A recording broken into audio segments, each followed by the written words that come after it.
ধরুন ঢাকার ফার্মগেটে একটি পারমাণবিক বোমা পড়ল। বলাই বাহুল্য ব্যস্ত শহরের চঞ্চলতা নিঃশেষ হয়ে যাবে মুহূর্তেই। বলা হয়ে থাকে পারমাণবিক বোমার আঘাতে কোনো কিছু বুঝে ওঠার আগেই ভস্ম হয়ে যায় সবকিছু।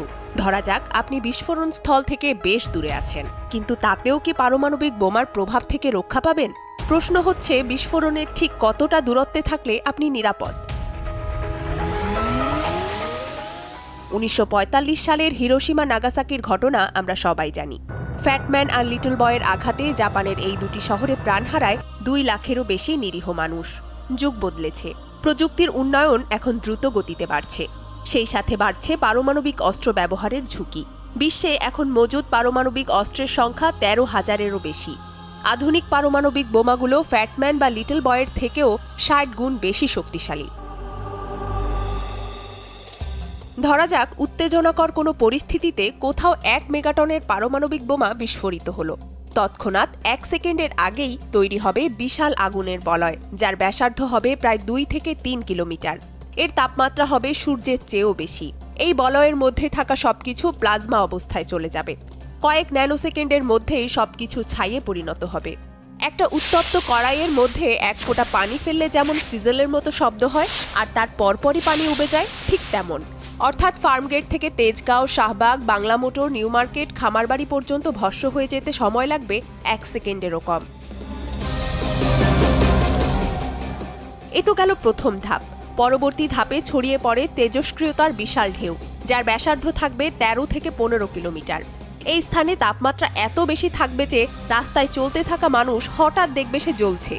মোহাম্মদপুর, মিরপুর, খিলগাঁও, রামপুরা, মহাখালী, উত্তরা পর্যন্ত ছড়িয়ে পড়বে আগুন। অর্থাৎ এই সীমার মধ্যে অবস্থানরত মানুষের বেঁচে থাকার সম্ভাবনা নেই বললেই চলে। এরপর আসে তৃতীয় ধাপ। ভয়ঙ্কর ঝাঁকুনিতে কেঁপে উঠবে ঢাকা ও তার পার্শ্ববর্তী অঞ্চল। আগুনের বলয়টি এত বেশি চাপ তৈরি করবে যে শব্দের বেগের থেকেও দ্রুত গতির বাতাসে উড়ে যাবে শহর। 20 কিলোমিটার পর্যন্ত ধসে পড়বে সব ভবন। ধরুন বিস্ফোরণের জায়গা থেকে 20 কিলোমিটার দূরে কেউ জানালার পাশে দাঁড়িয়েছিল, হয়তো কিছু ঘটছে ভেবে ক্যামেরাটা বের করেছে মাত্র।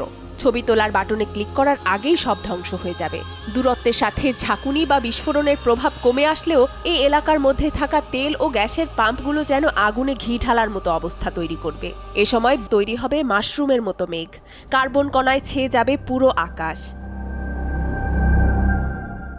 শুধু তাৎক্ষণিক মৃত্যু নয়, পারমাণবিক বোমা বিস্ফোরণ হতে পারে লক্ষ লক্ষ মানুষের মৃত্যুর কারণ। কেন? তেজস্ক্রিয়তা। বাতাসের গতি অনুযায়ী তেজস্ক্রিয় কণা ছড়াবে 50 থেকে 80 কিলোমিটার পর্যন্ত।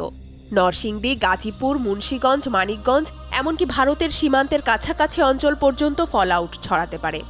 এই এলাকায় কেউ বেঁচে থাকলেও তেজস্ক্রিয়তার প্রভাবজনিত নানা সমস্যা থেকে রক্ষা পাওয়ার কোনো উপায় থাকবে না। ধরুন অলৌকিকভাবে এত কিছুর পরও বেঁচে আছেন আপনি। চোখ খুললেই মনে হবে নরকে পৌঁছে গেছেন। আপনার মতো আরও 2-1 যন্ত্রণায় কাতর মানুষকে হয়তো দেখতে পাবেন। তারা পানি, খাবার আর চিকিৎসা চাইছে, কিন্তু কিছুই পাওয়া যাবে না। কে বাঁচাতে আসবে তখন? আশেপাশের শহর বা পাশের দেশ থেকে সাহায্য আসবে কিভাবে? বিস্ফোরণে জাহাজ, বিমানবন্দর কিছুই তো অবশিষ্ট নেই। সব তো পুড়ে ছাই। মোবাইল নেটওয়ার্কও কাজ করবে না। আর কেউ যদি চেষ্টা করেও, তেজস্ক্রিয়তার কারণে শহরে ঢোকা কঠিন হয়ে দাঁড়াবে। সাথে প্রাকৃতিক বিপর্যয় তো আছেই। কার্বন কণার তৈরি মেঘের জন্য সূর্যের আলো পৃথিবীতে পৌঁছাতে পারবে না। নেমে আসবে নিউক্লিয়ার উইন্টার। তাপ বায়ুমণ্ডলের উপরের স্তর পর্যন্ত আটকে থেকে একসময় ওজোন স্তরে প্রভাব ফেলবে। বৃষ্টি নামবে, কিন্তু সে বৃষ্টি হবে অ্যাসিড বৃষ্টি। শুধু ঢাকা না, পার্শ্ববর্তী এলাকাগুলোও ক্ষতিগ্রস্ত হবে। শস্য উৎপাদন প্রায় বন্ধ হয়ে যাবে। নেমে আসবে দুর্ভিক্ষ। এই তো গেল 1 মেগাটন শক্তি সম্পন্ন পারমাণবিক বোমার কথা। যে অস্ত্র গোটা মানবজাতি ধ্বংস করার ক্ষমতা রাখে, সেই অস্ত্র তৈরিতে বিশ্বনেতারা এত মরিয়া কেন? 2017 সালে বিশ্বের 2/3 দেশ পারমাণবিক অস্ত্র নিষিদ্ধ করতে সম্মত হলেও পারমাণবিক শক্তিধর দেশগুলো বিরোধিতা করায় তা পুরোপুরি কার্যকর হয়নি।